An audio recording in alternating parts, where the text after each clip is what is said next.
Hello, everyone, and welcome to the latest episode of Holistic Growth with Shikha Pandey podcast. And I'm so excited to be bringing this to you.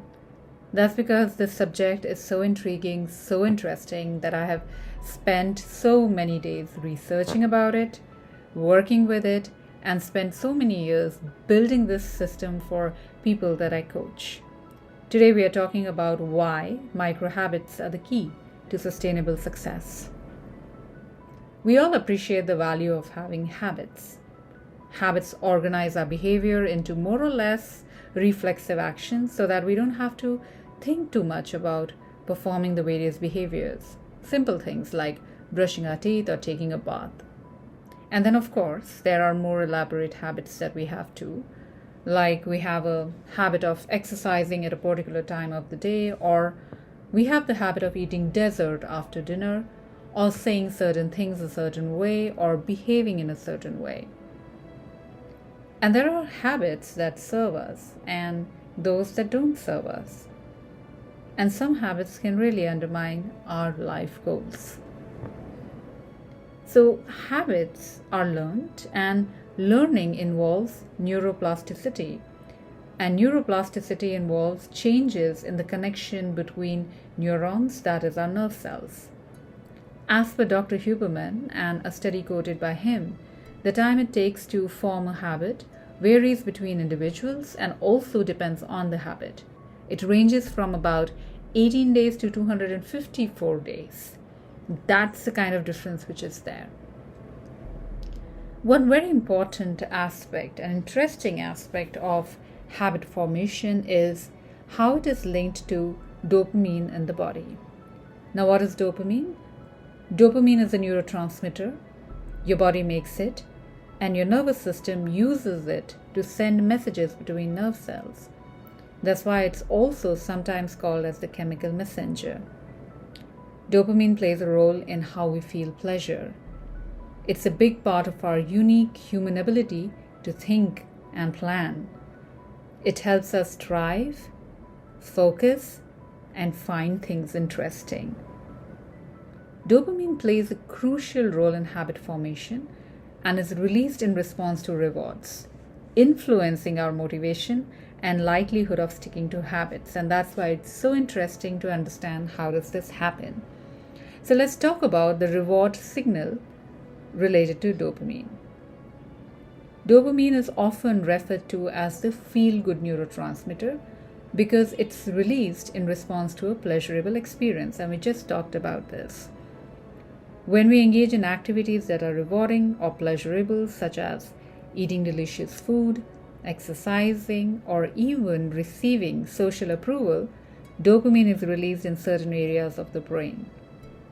This release of dopamine reinforces the behavior, making it more likely to be repeated in the future. For example, you love drinking coffee because it boosts your mood and energy due to the caffeine, and the body releases dopamine.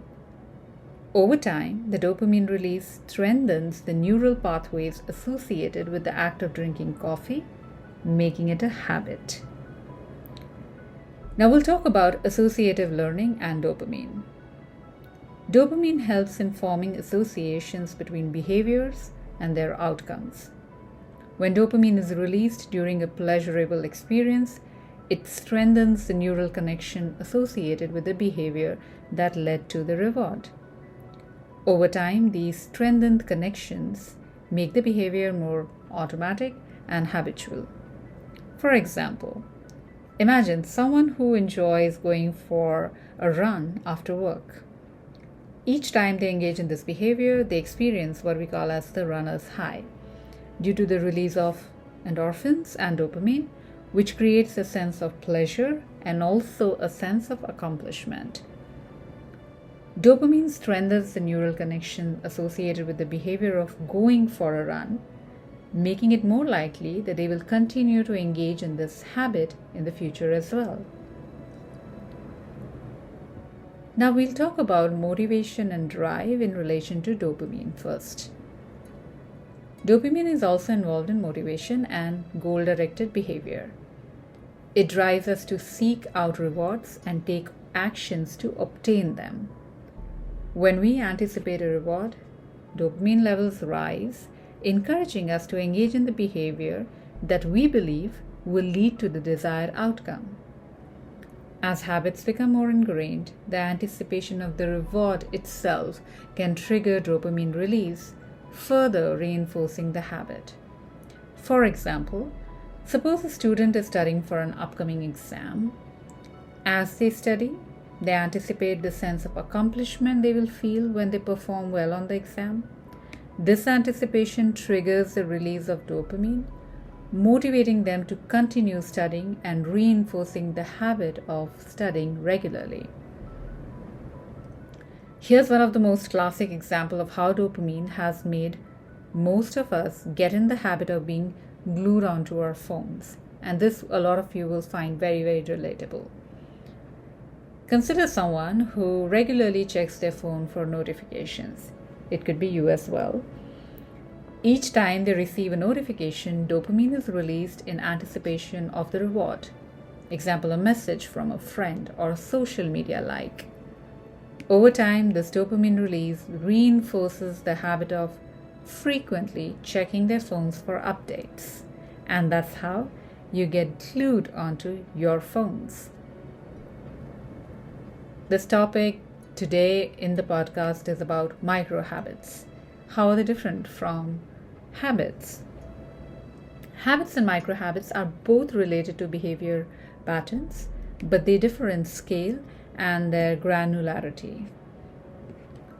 Habits are routine behaviors that are performed regularly and often automatically, usually without much conscious thought. Micro habits are tiny, specific behaviors that are designed to be easily achievable and take very little time or effort to perform. Habits can be relatively broad and encompassing, while micro habits focus on small actions that can be completed in just a few minutes or seconds, like I said, and they are meant to be the building blocks for larger habits or behavior changes. Habits typically take time to develop and require consistent repetition to become ingrained.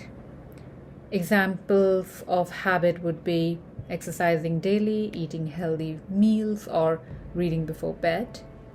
Example for micro habits would be 2 push-ups after waking up, drinking a glass of water before each meal, or writing 1 sentence in a journal every night. All these kind of tiny little things that can be incorporated in daily living. The micro habit state of mind really comes from the place which says, what little things can I tweak today that can make a big difference in the days to come? So on that note, let's talk about long-term behavior changes. Long-term behavior change, unlike popular opinion, is not driven by motivation or willpower. There are only 2 ways in which you can get long-term behavior change. 1, change the environment, including your social environment. 2, to break a habit down into tiny bits to make it more adaptable. We have to stop driving outcomes. We have to drive behaviors that lead towards the outcomes. Now, what causes behavior? 3 elements must converge at the same time for a behavior to occur: motivation, ability, and what we call as a prompt or a trigger. When a behavior does not occur, at least one of those 3 elements is missing. Motivation is basically the desire or willingness to perform the behavior. Ability refers to the ease with which the behavior can be performed. It's crucial to make the behavior as easy as possible to do. Triggers or prompts are cues that prompt the behavior. These can be internal, that is your thoughts and your feelings, or external, your reminders and your alarms. And the most effective of these triggers is one which is based on habit stacking, and we shall cover that soon. Now let's take an example on how these elements come together if you are wanting to structure an exercise routine for yourself. The motivation would be reminding yourself daily of the benefits of exercise, such as improved health, good mood, looking a certain way, etc. The ability would basically be starting with simple exercises that you can enjoy and can easily fit into your schedule, like a 10-minute walk or a certain number of push-ups or a certain number of jumping jacks. The walks could be around your neighborhood, so simplified. And the triggers or prompts would be setting a specific time each day for your walk, perhaps right after your dinner or first thing in the morning, using an alarm or a calendar reminder to prompt you. There is so much talked about and hyped about motivation when it comes to habit formation. But the only purpose of motivation is to start us to do hard things. Motivation is very slippery. If you have to keep yourself motivated to keep doing the hard stuff, the motivation is going to drop down. And there is going to be a point where you don't do it. And habits require you to be repetitive. And hence, starting with easy stuff and making it really, really tiny is very important for habit formation. And that's where the micro habits come in place. So how does one form these tiny habits? Well, there's a very simple way to incorporate them, and goes like this. While setting a tiny habit or a micro habit, you have to think after I and put an existing habit that you have, and then say I will, and then put the tiny habit there. For example, after I wash my face, I will put on sunscreen. After I lay my head on the pillow, I will think about one thing I'm grateful for today. It's all about planting a tiny seed in the right spot, and it will grow without coaxing. Micro habits can make a world of a difference to your life, and I'm going to talk about 5 such micro habits that changed my life completely and that enabled me to be more productive, more mindful, more present, and feel more fulfilled and successful in my life. The number 1 is a weekly planner. This is about roughly planning your week in an app like TickTick, which I use, but there's also Notion. You can use a notebook or a diary. How does this unfold? For me, it is after I finish my dinner on Sunday, I will chalk out my week's rough plans. Why? Because it makes you feel more in control on Mondays and reduces stress and uncertainty. It is not really rigid scheduling, but just a broad outline so that you know what you're stepping into. And it requires just about 10 minutes. So great use of 10 minutes to really chalk out your week and feel more in control. The second one is setting an intention for the day. Just writing one line, or you can write more, of course, just to align yourself as to how would you like to show up for your day. For me, it goes like, after I have my first glass of water in the morning, you could also say coffee if that's what is your thing, I will write my intention for the day. It gives immense sense of control on your day and enables you to make choices during the course of the day that align with you and your intention. And this takes just about 2 minutes. The third one is going to raise a lot of eyebrows. It is turning off notifications.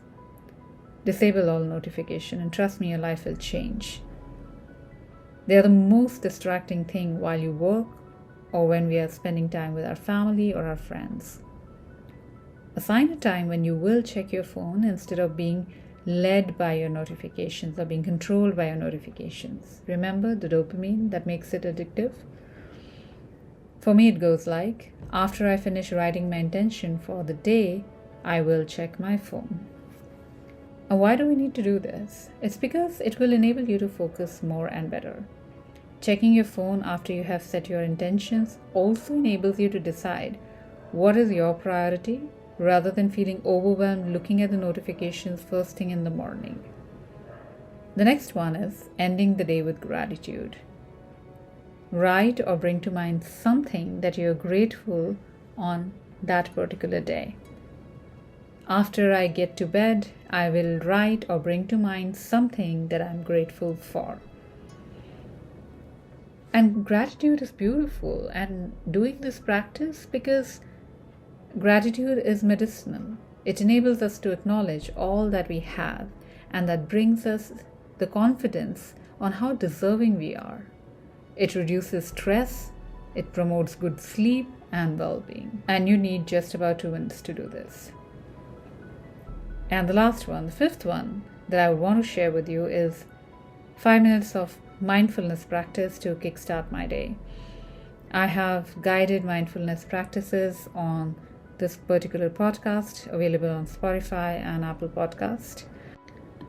I will also link both of them at the description for this particular podcast. So for me, it goes like, after I write my intention for the day, I will sit for the guided mindfulness practice. Guided intentional practices like these enable you to visualize and envision your day. It is like you taking charge to set the tone of your day, and it just takes 5 minutes. By embracing small, manageable actions and integrating them into our daily routines, we unlock the potential for profound personal growth and transformation. These tiny behaviors not only bring down daunting goals into achievable steps, but also create momentum that take us forward in our journey towards success. As we navigate the challenges of change and resistance, micro habits serve as a powerful tool for overcoming obstacles and fostering lasting behavior change. Each small step we take brings us closer to our aspirations. Remember, it's the consistent, incremental progress fueled by micro habits that leads to extraordinary results in the long run. So start small, stay consistent, and watch as these micro changes pave the way for significant positive transformation in your life. And if you need support in incorporating micro habits in your daily routine to increase your productivity, accelerate your growth, and live like super achievers, reach out to me for booking a breakthrough call using the link which is provided in the description of this particular podcast. I look forward to catching up with you and enabling this journey for you. Thank you so much for your time. Thank you so much for listening. And I hope you find it as intriguing as I find micro habits and working with them. Much love to all of you. If you like the podcast, if you find the episode to be helpful, giving you a new perspective towards habits and how to change and transform your life, don't forget to share it. Share it with someone who needs it, someone who could benefit by it. And if you haven't subscribed to the channel as yet, please go ahead and do that. I'm forever grateful for your support. Thank you.